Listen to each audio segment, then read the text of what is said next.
great friend of the show, Joey McGuire, Texas Tech head football coach. Joey, we're all here. We appreciate your time. Was this a good week to have a chance to take a deep breath, or would you rather have just gone right back in it and played? Well, first, thanks for having me, man. We'll find out next week. Yep. We've done both. We've played really well off a bye, and then last year we played Baylor and we laid an egg off a bye. So, it's kind of, we'll find out next week. I will say this, when you go all camp, 4 weeks long and you've played 4 games, you've got some football bumps and bruises that it does help having this week to get our guys refreshed and feeling good. We've got an old team, and so I think they'll handle it really well. You last week, I know it's 34-10, but I think that can be one of the first games in a long time that people can observe that Texas Tech has played, that you legit won that game on defense. Your offense played well when they had to, but it was 2 really good defensive teams, and you took advantage of mistakes that you caused late in the game to spread it out. How much did that maybe make your soul sing a little bit, Joey? Because we've known you since you were a high school coach. You are not an offensive guy by nature. You're a defense first guy. That had to be take you back a little bit to, man, I love knocking people in the mouth and winning like that. Yeah, it was huge. I had to do a difficult thing. We're extremely close staff, and we had to make a change on defense after last year. Really year 2 and 3 of just not playing the way we should play. And then we invested a lot of resources on the defensive side of the ball. And so to have Shieldwood and his staff on that side of the ball and our players play the way they did against a really good football team in a hostile environment. I don't remember a time that I've been a part of a louder stadium than Utah Stadium. I mean, it was extremely loud, and they were geared up for that kickoff.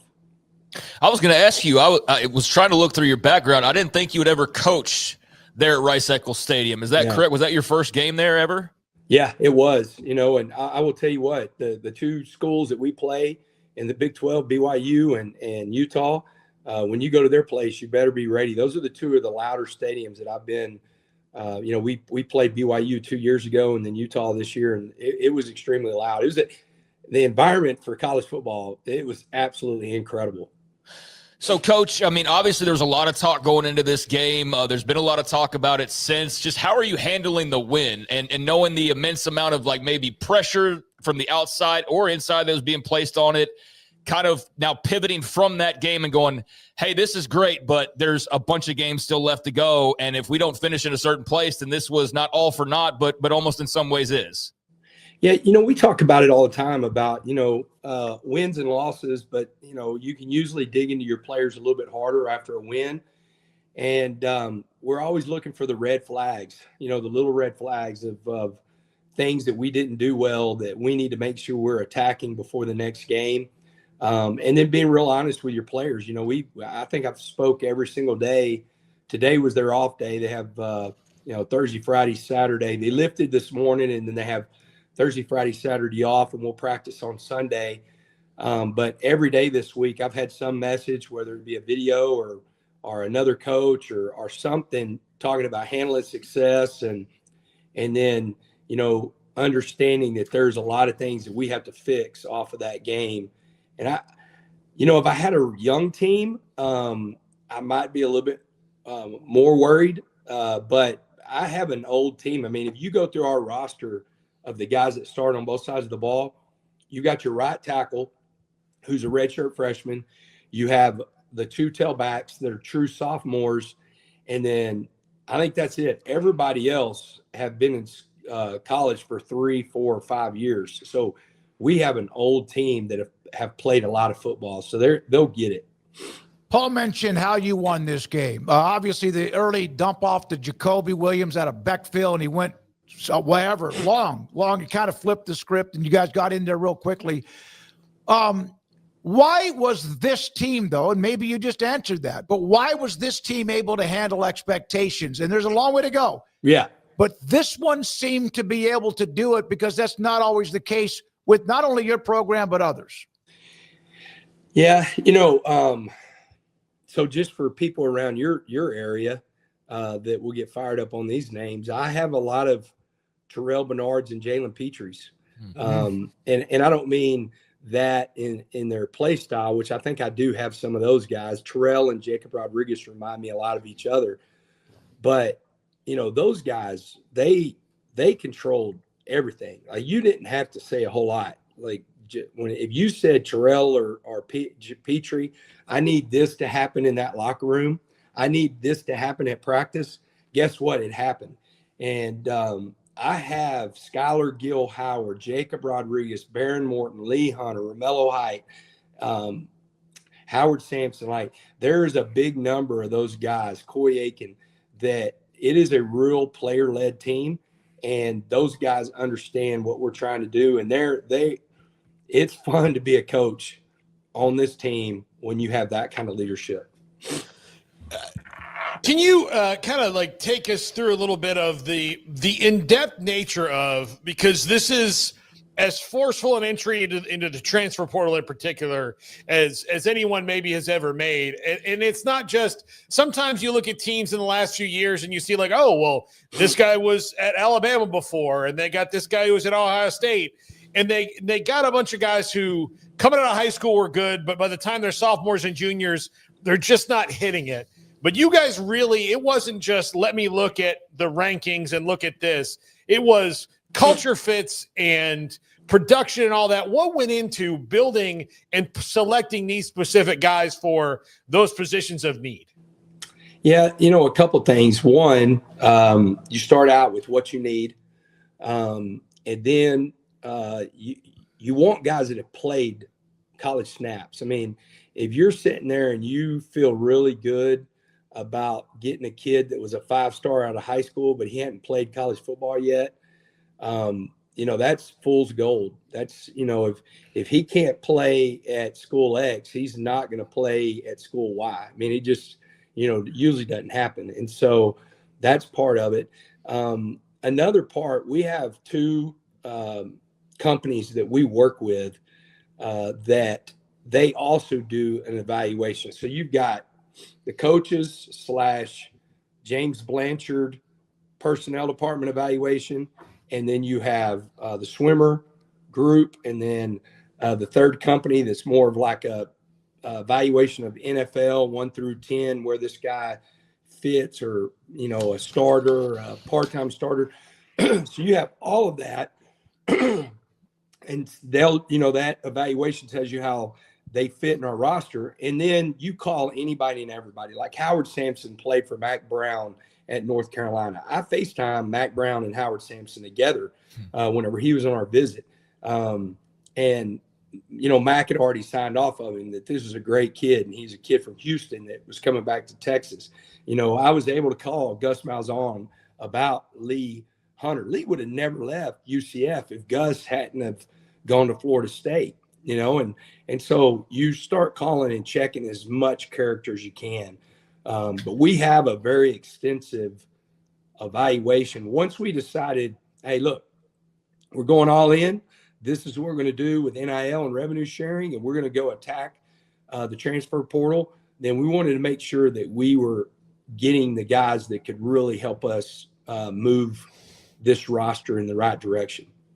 Coach, this is kind of random, but you brought up Terrell Bernard and Jalen Petrie. How about Tyquan Thornton? And it's all full circle because he's catching passes from Patrick Mahomes, so we're back to Tech already. But I just think it's such a cool story to see Tyquan out there doing his thing and doing it with Patrick as well.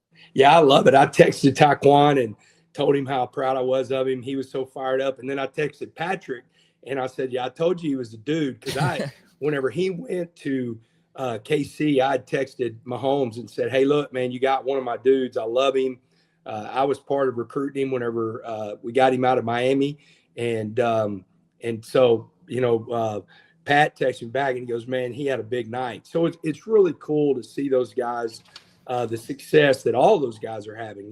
They're Tyquan, Jalen, Terrell's killing it. I just listened to a video from their strength coach it's about 30 minutes long, talking about Terrell's progression into being a captain. And so it's really cool to see those guys have success. It's kind of a two-part question, but the first part is, of all of your game plan of the personnel you were going to go after and you wanted to bring into Lubbock, what percentage of who you wanted did you actually hit? You know, I think the defensive line has been a home run. We took Lee Hunter, we took Skylar Gill Howard, we took AJ Holmes, we took David Bailey, and we took Romello Height. And every one of those guys, you know, there's probably 4, maybe 5 guys that will be draft picks, but all 5 will end up in camps. AJ's got another year, so he'll be back next year. You know, and the times that, like, saying we didn't hit on somebody, man, makes me sick. I was literally, Garrett and I had lunch today, and Quentin Joyner, our running back that tore his ACL in camp. I mean, you know, you hate that happens. So I don't think we missed on him. He's a really good dude. He just is hurt. So I think we had a high hit rate because most of those guys are starting or you're in a rotation. Like, both our corners were transfer guys. They're starting. One of our safeties is a transfer guy. He's starting. 2 of the 3 offensive linemen that we took are starting. You know, one of the tight ends is lighting it up. Terrence Carter out of Harker Heights, played quarterback there in Harker Heights. And Reggie Virgil, he's starting. So 9 out of 10, you know, or 95% of the guys that we, you know, took, man, we feel like we hit on. Joey, I know you've had to probably answer this a lot, but why is it that Blue Bloods can have huge budgets, spend a lot of money, have all the NIL they want and need, and yet somebody outside of that country club like a Texas Tech, everyone's like, oh my God, they clutched their pearls. Yeah, it's amazing. You know, and it's just not like we did it kind of like on a crazy high level, but there's a lot of schools out there that are doing a great job whenever it comes to revenue sharing and getting guys that people say they shouldn't get. And all of a sudden you're disrupting, kind of, we call it agents of chaos. Like we're disrupting the status quo. I saw, of course I can't talk about the kid, but I saw Adam at Rivals say Kirby Smart's not going to let this guy out of Georgia, you know, and I mean, hey, we're going to work our butt off to make sure he's at Texas Tech. I mean, it's just it's funny. And you know, I think there's been different times that it's happened. I know at one point, you know, especially, you know, if you think about 2000, probably 11, 12, 13, 14 there at Baylor with Art Briles, there was a lot of people pissed off at what he was doing, you know, on the football field. And that disrupted, you know, some schools in this state. And so I think it's happened before. We're just going to make sure that we're going to keep at it. And, man, hopefully everything pays off that we're doing.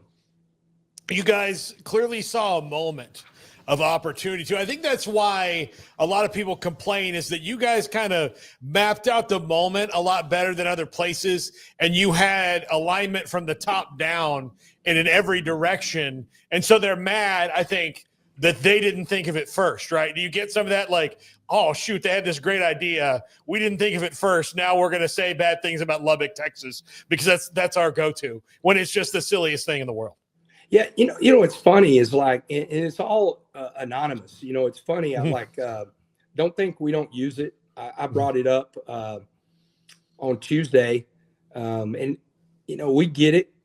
We would do the same thing if we were in the boat, but like every social media team that we play is just waiting for us to slip up so they can put out all kinds of stuff about our roster and how much we spent and everything like that. And then you had the coaches poll, or coaches at media day. You had people saying it was ridiculous, that it was, immature. It was like all this stuff, whatever they said. I still have the article. You know, I try to use it every chance I get. But you also had a bunch of GMs and DPPs around the state. I remember there was a anonymous the SEC, they overspent, they screwed up the deal. And man, I'm just telling you, if you could get some of the true conversations of how many people were calling Lee Hunter whenever he was at Las Brisas in Lubbock, Texas on his official visit, and the amount of money they were offering him, and you think we overpaid for what they were offering,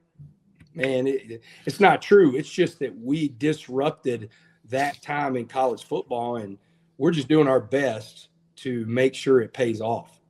Yeah, a lot of people trying to, I guess, propagandize this and also maybe kind of paint you out the villains. You might be the heroes, I think, for a lot of the non-blue blood schools that are saying we have a chance to do this too if we just rally our people together and we do it this certain type of way. It's kind of showing that there's not – you had to be 100 years of success, to be a part of a seat at the table. So I think that's motivating for a lot of people, even though there's clearly a lot of jealousy from the haves and the have-nots going on right now.